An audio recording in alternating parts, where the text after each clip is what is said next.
모두 발언을 듣도록 하겠습니다. 진행하기 전에 공지사항 먼저 말씀드리면요.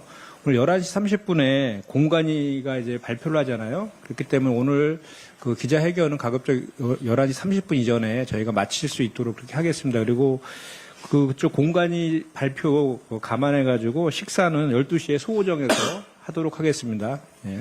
그럼 지금부터 한병도 원내대표님의 모두 발언을 듣도록 하겠습니다.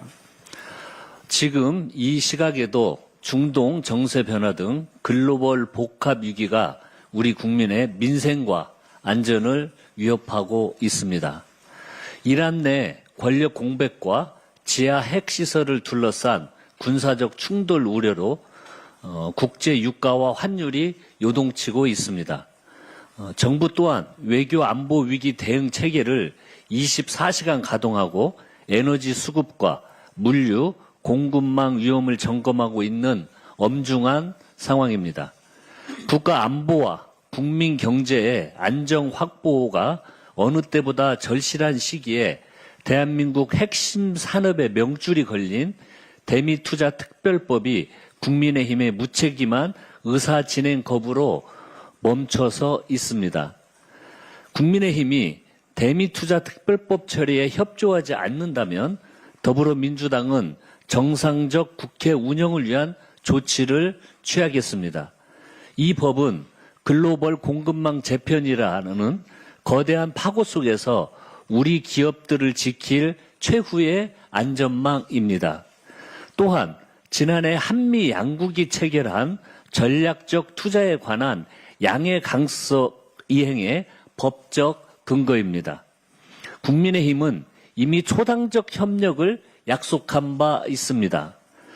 지난달 4일 더불어민주당과 국민의힘은 대미투자특별법 처리를 위한 특별위원회를 구성해 활동 기한을 3월 9일까지 법안을 처리하기로 합의를 했습니다. 민주당은 위원장직까지 국민의힘에 양보하며 국익을 위한 초당적 협력을 기대했습니다. 그러나 국민의힘은 사법개혁안 처리를 빌미로 삼아 국가적 경제 현안을 묶어두고 있습니다. 국민 앞에서 초당적으로 합의해 구성한 투기를 당리당략의 수단으로 전락시키는 것은 합의 정신의 명백한 훼손을 넘어 주권자인 국민에 대한 배신입니다. 지금 우리 경제는 하루하루 골든타임을 잃고 있습니다. 현대차와 기아는 지난 한 해 동안 미국 관세로만 7조 2천억 원의 비용을 부담했습니다. 이로 인해 현대차의 영업이익은 전년 대비 19.5% 감소하고 기아는 28.3% 급감했습니다. 트럼프 대통령은 한국 국회에 입법 지연을 명시적으로 지목하며 자동차 등의 상호 관세를 현행 15%에서 25%로 인상하겠다고 공개적으로 선언했습니다. 관세가 25%로 다시 오를 경우 현대차, 기아의 관세 부담은 10조 원을 상회할 것이라는 게 업계 공통의 전망입니다. 이는 양사 합산 영업이익의 절반에 육박하는 규모입니다. 이 문제는 자동차 산업에만 국한되지 않습니다. 미국 행정부는 불확실성이 커질수록 무역 확장법 제232조를 동원해 반도체, 바이오, 제약산업에 대한 표적 관세를 강화할 명분을 가지게 됩니다. 산업계가 가장 두려워하는 리스크는 예측 불가능성입니다.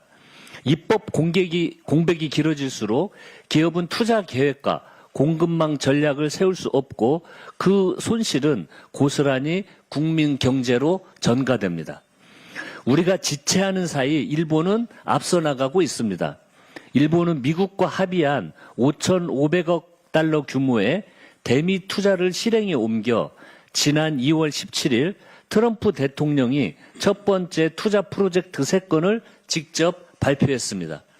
한국은 3,500억 달러 투자의 법적 이행 근거조차 마련하지 못한 채 정쟁으로 발이 묶여 있는 사이 일본은 미국 시장 선점을 빠르게 굳혀가고 있는 것입니다. 일본이 15% 관세를 적용받는데 우리나라만 25%로 복귀할 경우 미국 시장에서의 가격 경쟁력은 불을 보듯 뻔합니다. 특별위원회 활동 기한인 3월 9일까지는 이제 단 일주일 남았습니다. 더불어민주당은 마지막 순간까지 기한 내에 여야 합의처를 위해 최선을 다하도록 하겠습니다. 투기는 내일부터 즉각 법안 심사에 착수해 우리 기업과 국민의 기대에 답을 해야 합니다. 그러나 국민의힘이 의사 진행을 거부한다면 민주당은 국회법이 정한 절차에 따라 법안 처리를 위한 중대한 결단을 내릴 것입니다. 국민의힘은 국익과 직결된 핵심 상임위마저 정치 파업의 도구로 전락시키고 있습니다. 대미투자 투기 운영에서도 드러났지만 국민의힘은 본인들의 입맛에 맞지 않는 입법이 추진된다는 이유만으로 국가 안보와 민생이 걸린 상임위들을 통째로 내팽개치고 있습니다. 야당이 상임위원장을 맡고 있는 상임위 운영 실태를 확인해 보았더니 처참합니다. 산업통상자원중소벤처기업위원회는 2025년 12월 4일 이후 단 한 번의 회의를 열지 않았습니다. 외교통일위원회는 1월 28일이 마지막이었고 국방위원회는 2025년 12월 27일부터 지금까지 무려 100일간 문을 닫고 있습니다. 이뿐만이 아닙니다. 국민의힘 지도부 차원에서 국민의 삶과 직결된 상임위를 전면 보이콧하겠다고 공지를 내기까지 했습니다. 국회 상임위원회는 견제와 균형 원칙 위에서 성과로 경쟁해야 하는 곳입니다. 그런데 국민의힘은 상임위원장 자리를 회의를 막는 도구로 남용하고 있습니다. 국민의힘이 국익과 국민의 삶을 볼모로 잡고 일하지 않는 국회를 고집한다면 상임위원장직은 나눠먹기식 기득권 지키기에 불과합니다. 상임위원장 배분 문제를 포함한 국회 운영 전반에 대해 원점에서 재검토하겠습니다. 국민의힘의 마지막으로 촉구합니다. 당리 당략에서 벗어나 입법의 상으로 즉각 복귀하십시오. 국익과 민생을 외면한 정치에 대해서는 반드시 국민과 역사의 준엄한 심판이 따른다는 것을 명심하시기 바랍니다. 더불어민주당은 국익을 가로막는 어떠한 정치적 장애물도 돌파해 가겠습니다. 이상입니다. 네, 지금부터 질의응답 받도록 하겠습니다. 질의하실